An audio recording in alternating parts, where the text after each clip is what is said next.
नमस्कार दोस्तों, आज हम लेक्चर 10 डिस्कस करेंगे जिसमें हम चैप्टर 2 के लॉन्ग क्वेश्चन आंसर्स को डिस्कस करेंगे।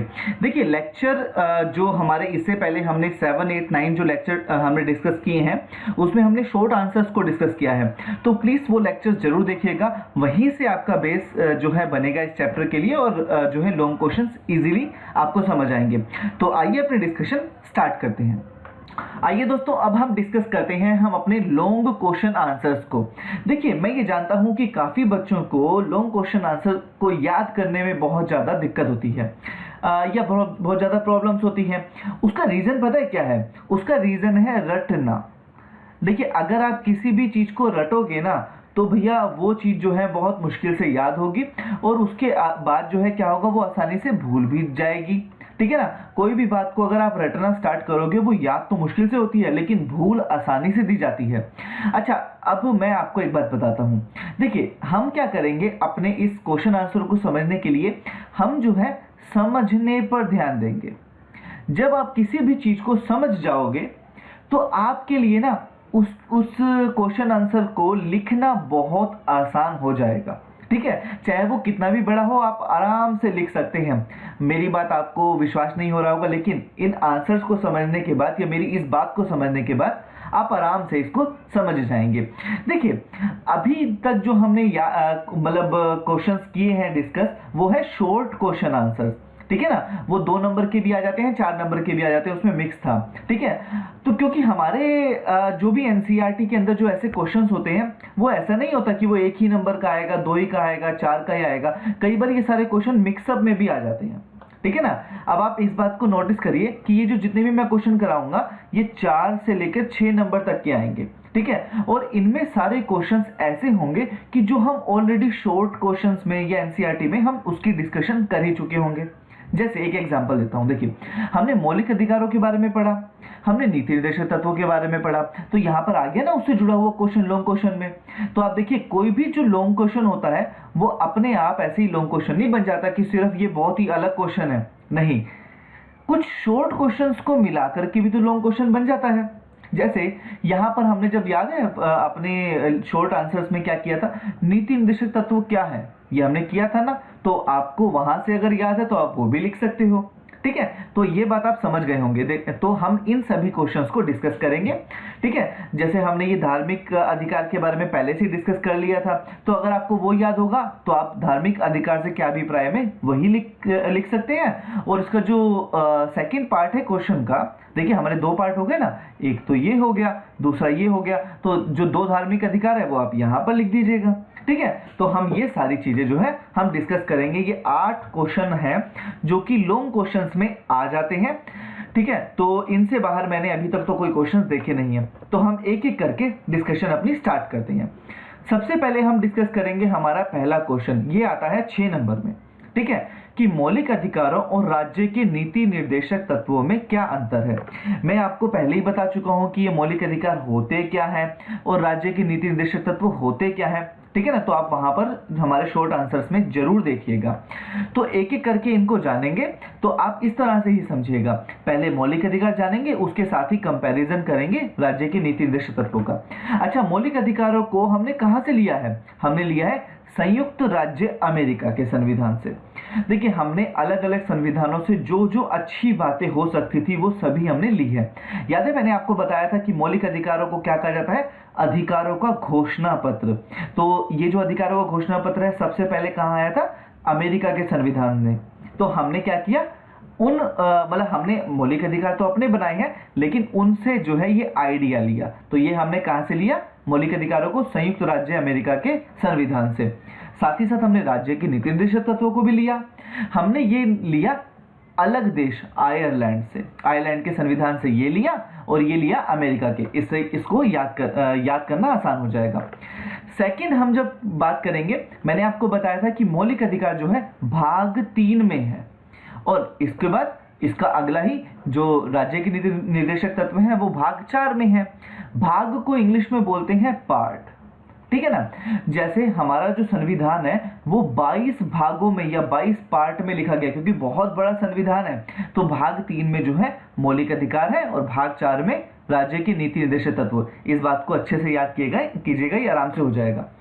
अब मैंने आपको ये भी बताया था कि मौलिक अधिकारों को लागू करवाने के लिए न्यायालय में जाया जा सकता है। भाई अगर किसी भी व्यक्ति का कोई मौलिक अधिकार जो है कोई छीन लेता है, तो हमने ये किया था ना, हमने ये डिस्कस किया था कि 6 मौलिक अधिकार है, ठीक है, 5 6। तो ये जो छठा मौलिक अधिकार हमने किया था वो किया था संवैधानिक उपचारों का अधिकार। मतलब अगर कोई भी हमारे मौलिक अधिकारों को छीनता है तो उसके लिए हम सुप्रीम कोर्ट या हाई कोर्ट जो है जा सकते हैं, ये भी हमारा मौलिक अधिकार है। तो मौलिक अधिकारों को लागू करवाने के लिए न्यायालय में शरण ली जा सकती है। लेकिन ऐसा जो है राज्य के नीति निर्देशक तत्वों के साथ नहीं है। राज्य के नीति निर्देशक तत्वों को लागू करवाने के लिए न्यायालय नहीं जाया जा सकता। मैंने आपको पहले बताया था लास्ट वीडियो में कि भाई राज्य के नीति निर्देशक तत्व ऐसी चीजें हैं जिनको लागू करने में ना पैसा लगता है।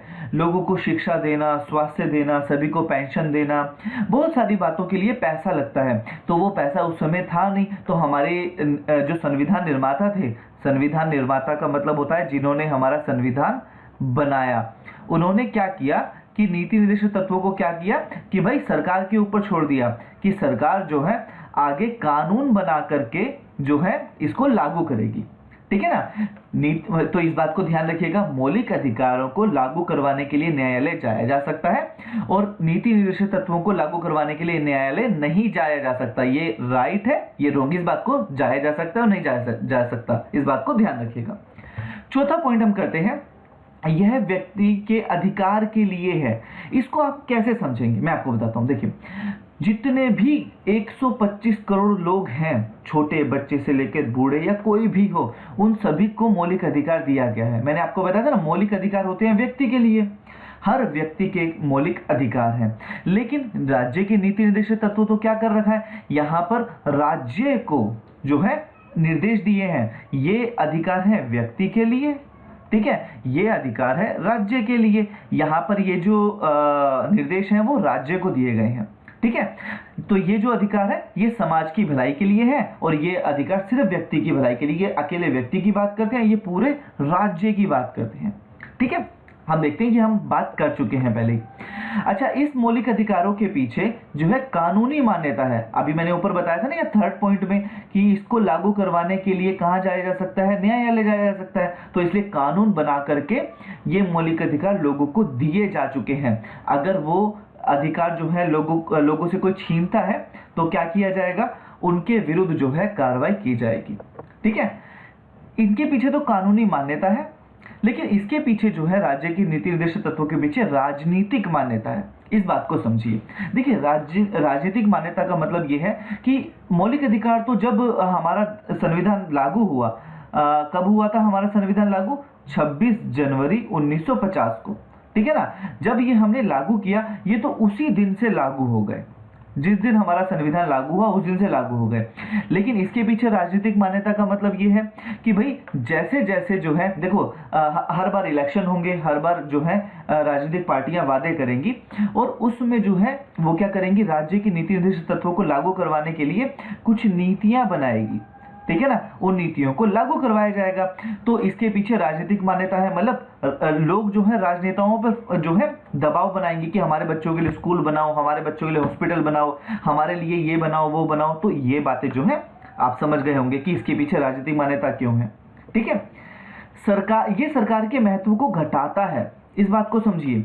कैसे घटाता है, देखिए ये कैसे घटाएगा कि भाई सरकार को ये मना करता है कि आप व्यक्ति के अधिकार नहीं छीन सकते, आप ऐसा कोई भी काम नहीं कर सकते जो मौलिक अधिकारों को घटाता हो या कम करता हो। समझ गए।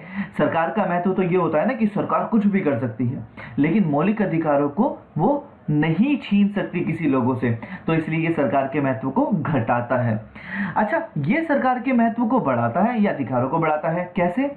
इसमें देखो, अब आप बहुत सिंपल सी बात है, हमारे जो संविधान निर्माता थे ना, जिन्होंने संविधान बनाया था, उन्होंने सरकार को क्या दिए, निर्देश दिए। मैंने अब लास्ट उसमें बताया था निर्देश क्या होता है। निर्देश का मतलब होता है डायरेक्शन दी कि आप ये करो, आप वो करो, लोगों के लिए आपको ये चीजें करने की जरूरत है, लोगों के लिए आपको वो काम करने की जरूरत है। तो ये क्या करता है, सरकार के अधिकारों को बढ़ा देता है, ठीक है। इस बात को समझिए। सरकार के पास जो है अब सरकार को सीधा संविधान निर्माताओं ने बोला है कि भाई आप ऐसी नीतियां बनाओ जैसी जो कि लोगों के लिए भले के लिए हो, हमारे राज्य के भले के लिए हो, तो ये राज्य के अधिकारों को बढ़ा नहीं रहा। लेकिन यहाँ तो मौलिक अधिकार बोलते हैं कि लोगों के मौलिक अधिकार, ऐसा कोई भी काम मत करो जो मौलिक अधिकारों को छीने। यहाँ पे बोलते हैं कि ऐसे काम करो जो लोगों के अधिकारों को बढ़ाए। ठीक है ना, ये बात समझ आ गई होगी। अब हम बात करते हैं 7वें पॉइंट पे। ये नागरिकों को स्वतः मिल जाते हैं। स्वतः मिलने का मतलब ये है कि जिस दिन हमारा संविधान लागू हुआ उसी दिन से मिल गए। ठीक है, इसके लिए सरकार को कुछ एक्स्ट्रा नहीं करना पड़ा। ये नागरिकों को जिस दिन हमारा संविधान लागू हुआ 26 जनवरी 1950 को उसी दिन मिल गए। लेकिन इसके लिए तो राज्य सरकार को जो है कानून बना करके लागू करना होता है। यह राज्य सरकार के द्वारा लागू करने के बाद ही मिलते हैं, क्योंकि राज्य सरकार पहले जो है कानून बनाएगी। ठीक है ना। अब जैसे एक ना मौलिक अधिकार था कि सभी लोगों को रोजगार देना है। ठीक है, तो हमारे यहाँ पर क्या हुआ कि भैया 100 दिन का रोजगार देने के लिए जो है एक कानून बनाया गया, जिसको हम बोलते हैं नरेगा। ठीक है ना, नरेगा का मतलब है national rural employment guarantee act, जिसमें 100 दिन का रोजगार की बात की गई। तो भाई राज्य ने कानून बनाया तभी लागू किया। इसका एग्जांपल एक और बताता हूं आपको। हमारे नीति निर्देशक तत्वों में यह बात लिखी गई थी कि हमारी सरकार पंचायती राज व्यवस्था बनाने के लिए काम करेगी। तो हमारी सरकार ने जो है 72वां और 73वां संशोधन ला करके उसको लागू किया। उसके बाद पंचायती राज व्यवस्था लागू हो गई। इसको हम अपने 8वें चैप्टर में पढ़ेंगे। तो पहले कानून बनाया फिर लागू किया, लेकिन ये वाले तो अधिकार है ये ऑलरेडी ही अपने आप ही नागरिकों को मिल गए। ठीक है, ये बात आपको समझ आ गई होगी। तो हम अपना अगला क्वेश्चन समझते हैं। देखिए, फर्स्ट क्वेश्चन समझने, ये जो राज्य के नीति निर्देशक तत्व हैं, इन्हीं के ऊपर आसपास सारे क्वेश्चन घूमेंगे। तो ये इसको समझने के लिए ना आप इस क्वेश्चन को और अच्छे से समझिए। देखिए, ये जो क्वेश्चन है सेकंड, ये कहता है राज्य के नीति निर्देशक तत्व क्या है। आपने पहले अगर ये इसकी डेफिनेशन याद कर रखी है तो आप वो भी लिख सकते हैं। और नीति निर्देशक तत्वों की सूची में 3 प्रमुख बातें कौन कौन सी है हम उसको बात करेंगे। और सरकार के द्वारा कौन कौन से नीति निर्देशक तत्वों को लागू करने का प्रयास किया गया है वो कौन से हैं, इसको हमने NCERT में डिस्कस किया था। तो हमारा जो क्वेश्चन है वो 2 भागों में बढ़ जाता है। पहली बात है नीति निर्देशक तत्व क्या है, क्योंकि ये लॉन्ग क्वेश्चन है इसलिए हमारे जो है क्वेश्चन बड़े होते हैं, 2 भागों से मिलकर बनता है। और दूसरा टॉपिक पहला है कि ये नीति निर्देशक तत्व है क्या, इसकी परिभाषा बताइए या प्रमुख बातें बताइए। ठीक है, दूसरी बात कि सरकार के द्वारा कौन कौन से नीति निर्देशक तत्वों को लागू करने का प्रयास किया गया। अभी तक सरकार ने इनको लागू किया या नहीं किया है, कुछ प्रयास किया नहीं किया, उनके बारे में बताना है। तो मैं आपको पहले बता देता हूं कि नीति निर्देशक तत्व होते क्या है। ठीक है ना, इसको हम इन पिक्चर्स के माध्यम से समझेंगे। ये देखिए, ये मूवी के डायरेक्टर है। डायरेक्टर तो आप समझते हो ना, निर्देशक हिंदी में बोलते हैं। अब ये डायरेक्टर का काम क्या होता है, ये मूवी जो है बनाने में सबसे अहम रोल प्ले करते हैं। ठीक है, अब किसी भी मूवी का कोई सीन शूट करना है तो उस शूट को करने के लिए सबसे पहले डायरेक्टर क्या करते हैं, वहां पर उनको डायरेक्शन देते हैं कि भाई जैसा मैं बोलूं वैसा ही करना है। हीरो हो, हीरोइन हो, विलन हो, अगर मान लो वो सीन अच्छा नहीं होगा तो मूवी भी तो अच्छी नहीं रहेगी। तो अब ये जो डायरेक्टर है ये क्या बोलेगा मूवी को, मतलब जो भी आगे एक्टिंग कर रहे हैं, कि भाई तुम ऐसे एक्टिंग करो तभी जाकर के परफेक्ट सीन होगा। ठीक है ना, सेम एज ये जो डायरेक्टर है।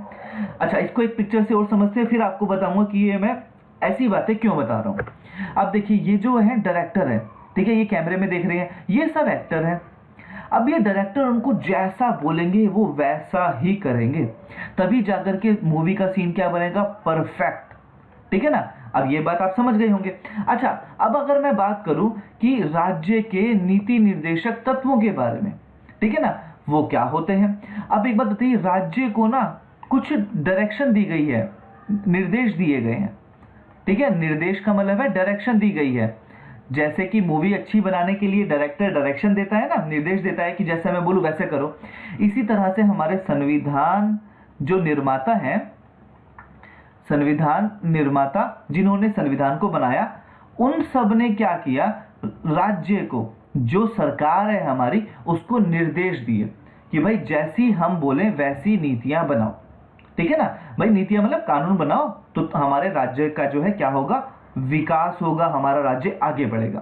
तो ये जो नीति निर्देशक तत्वों में कौन कौन सी बातें हुई, पहली बात तो ये है कि भाई ये वो बातें हैं जो हमारे संविधान निर्माता चाहते थे कि हमारी सरकार ऐसे कानून बनाए। भाई अगर अगर देखो संविधान निर्माता इन्होंने पूरे संविधान को बनाया, तो इनका इनका मूल मूल उद्देश्य क्या था कि हमारा हमारा देश जो है ना बहुत तरक्की करे, बहुत विकास करे।